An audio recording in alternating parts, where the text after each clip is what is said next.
In a world where suffering often feels random and unjust, we find ourselves asking the same question over and over again. Why is this happening to me? Some dismiss pain as a bad luck. Others rage against the chaos. But deep within Buddhist philosophy lies a radical and transformative truth. Everything happens for a reason. What if your darkest moments were not punishments, but pathways? What if your setbacks were not failures, but invitations? And what if every experience, no matter how painful, carried a precise lesson for your soul's growth? In this in-depth exploration by the Enlightened Mind, we journey through the ancient Buddhist principles that explain why life unfolds as it does, and how we can find peace, not in avoiding pain, but in understanding its purpose. This video is not just theory. It is a guide to transform how you experience every moment of your life. Join us and stay until the end. The wisdom you uncover may forever change how you carry your suffering, your joy, and your purpose. Chapter 1. The Illusion of Randomness. Why do certain people enter our lives at exactly the right moment? Why does hardship strike just when things seem stable? Buddhism teaches us that coincidence is the language of the unconscious. Everything you encounter is part of a vast, interconnected tapestry of karmic forces, some from this life, others from lives past. But we are trained to reject this view. Modern society rewards control and linear logic. It encourages blame over introspection. The result? We resist events we don't understand, especially painful ones. And yet, pain is often the only thing strong enough to awaken us. The first shift is this: stop asking, why me? And start asking, what is this here to teach me? Chapter 2. Impermanence and the Dance of Change. The foundation of the Buddhist wisdom is anicca, impermanence. Everything is in flux. From your body, to your relationships, to your emotions, nothing is permanent. Yet we resist change with all our might. Why? Because the ego depends on things staying the same to feel secure. But reality isn't interested in our comfort. It's interested in our awakening. When we fight impermanence, we suffer. But when we accept it, we find freedom. Every loss clears the way for a deeper understanding. Every change invites a rebirth. Let go. Flow. The river doesn't mourn the water it loses. It trusts that more will come. Chapter 3. Karma and the Mirror of Life. Karma is not punishment. It is precision. Every thought, word, and action plants a seed. That seed will sprout, not as reward or revenge, but as reflection. If you experience repeated betrayal, perhaps there is self-betrayal within. If scarcity haunts your life, perhaps the belief in lack lives inside you. What you experience is not random. It is a mirror. Modern psychology confirms this. Our beliefs shape our perception. The brain is wired for confirmation bias. We see what we expect to see. We attract what we energetically emit. So ask yourself, what in me is attracting this pattern? What belief am I ready to release? Chapter 4. Attachment. The root of suffering. According to the Buddha, all suffering arises from attachment. The tighter we cling to people, outcomes, identities, the more we suffer. Think about it. Your greatest pain likely came not from an event, but from your resistance to it, wanting what isn't, fighting what is. Letting go is not passive. It's the most powerful act of freedom. When we release our grip, we make space. Space for peace. Space for clarity. Space for the next chapter of our life to begin. Chapter 5. Radical acceptance. Acceptance isn't about giving up. It's about seeing clearly. What happens when you stop saying, this shouldn't be happening, and start saying, this is happening. Now what will I do with it? Healing begins.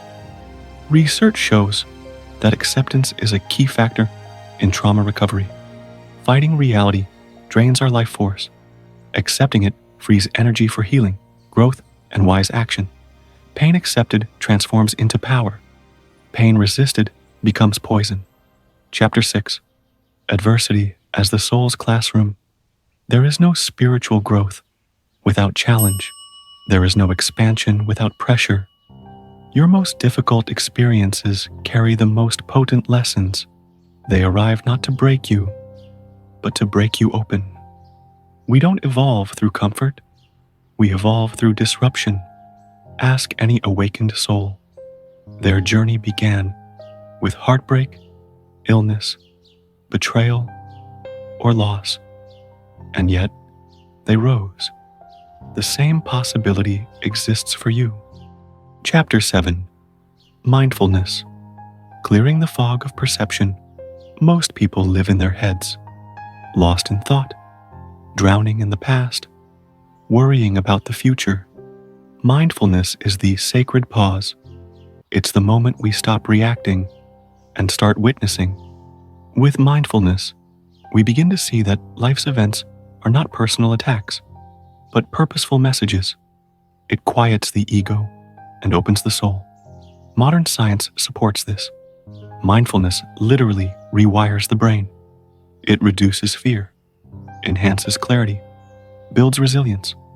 The more you practice it, the more life's meaning comes into focus. Chapter 8. The mind as the alchemist. The Buddha taught that the mind is everything. What you think, you become. This is not poetry. It's a formula. Your consciousness shapes your reality. Two people can face the same event. One is destroyed, the other is transformed. The difference lies in the mind. When you embrace this, you stop being a victim. You become an alchemist. Life no longer happens to you. It happens for you. Chapter 9.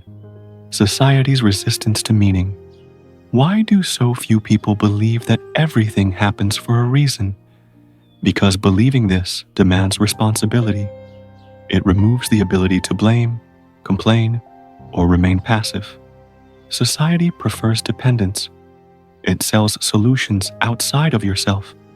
Pills, possessions, validation. But true transformation is an inside job. To believe in divine purpose is to become dangerous to the systems that profit from your disempowerment. So choose your truth, comfort, or clarity. Chapter 10. Meaning in the midst of pain. This teaching doesn't deny suffering, it honors it.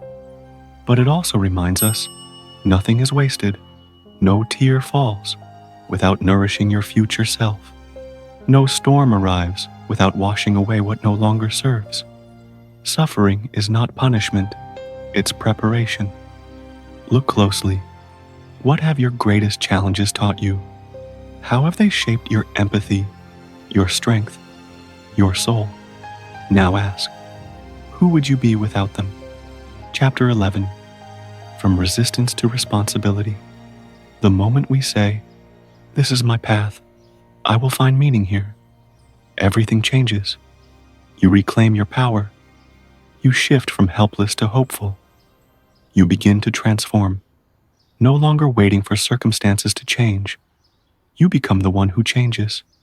And in doing so, the world shifts with you. Chapter 12. Living the teaching.